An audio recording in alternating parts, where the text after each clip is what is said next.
Now, although we're only 2 months into the year, 2020 has been a difficult, as one we know, for many, many Australians. It's been a tough year. The bushfire crisis and the drought have decimated many rural communities.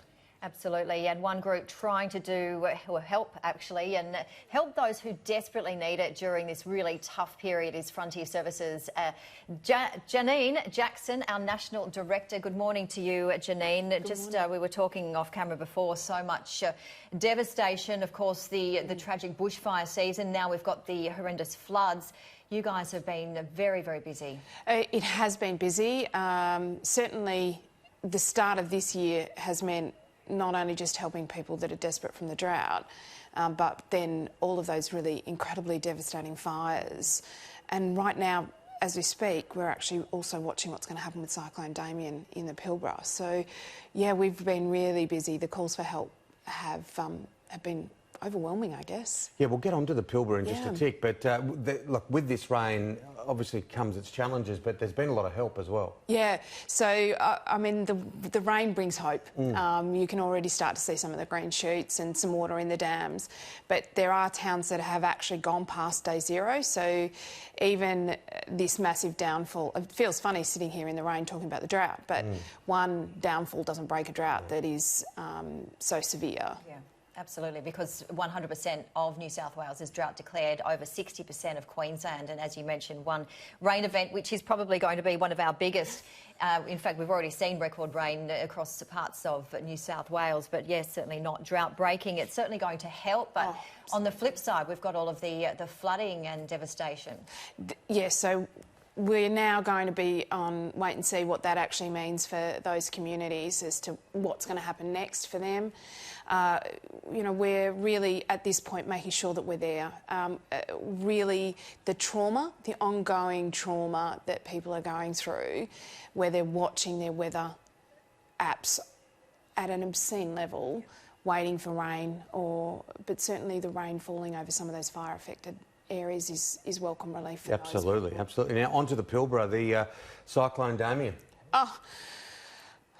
You know, I'm sort of at the moment sending messages to my friends in the Pilbara and hoping and praying that they stay safe because it sounds like it's going to be huge. A Category 4. Yeah, they're saying Category 4, yeah. Which we'll know what happens kind of afterwards, but, you know, we do have people on the ground in the Pilbara, so I'm just really hoping that, you know, they all just stay safe. It's been incredible just hearing over the fire season how many people have lent a hand, volunteered, put their hand out in terms of money. How are they going, the volunteers? Because they are just relentless and amazing, aren't they? They are just beautiful people. We've got several of them at the moment that are just backing up and going to each new property. But we had a number of people in those massive 40-degree days that we've recently had having to say, can we just slow down what you're doing? I know that sounds terrible, but we've also got to make sure that we keep them safe as well, because the weather events are quite extreme. But at the moment, right now, I have a need for probably 100 new jobs for volunteers to go out and rebuild from fire and from drought right at this minute.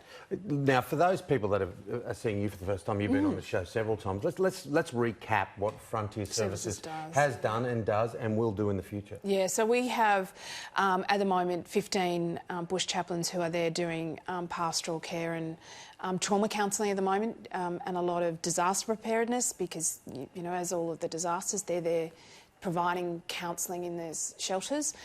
And evacuation centres, but we also do emergency relief for those people in those affected areas. Our volunteers go out and do all of the rebuild, so we're after volunteers. Doesn't matter what their skill set is. It could be teaching kids in rural areas, or anything from building fences to looking after cattle to cooking to cleaning, electricians, plumbers, you name it. Whatever the skill set is, I have an amazing job for somebody. It's interesting, isn't it? Because you hear a lot of people, perhaps that they're in the city that are not in the bush, and they want to help. You see people baking cakes and donating money and being very creative. But for people who are sitting at home going, I've only got a day or a week, or I want to take my kids with me, can they do that as well? Absolutely. We just had a gorgeous family who had a renovated bus took all of the kids out bush. It was a really unique experience for them. They've decided that they're going to keep doing it because it was incredible for the kids. There were 5 of them. Going out and seeing what happens in the bush, which the family that they stayed with was a really great experience for them as well. Kids got to play with a whole heap of other new kids as well. New friends as well. Yeah, friends for life. Yeah. And there's been a bit of a mobilising of the Grey Army, hasn't there? Because as we age and live longer, so many people are sitting in homes with so much ability, still very physically able to do things, but they've come to you. Yeah, absolutely. The Grey Army is an absolute blessing. We've had a number of people actually hook up their caravans so that they get a really unique experience of the bush.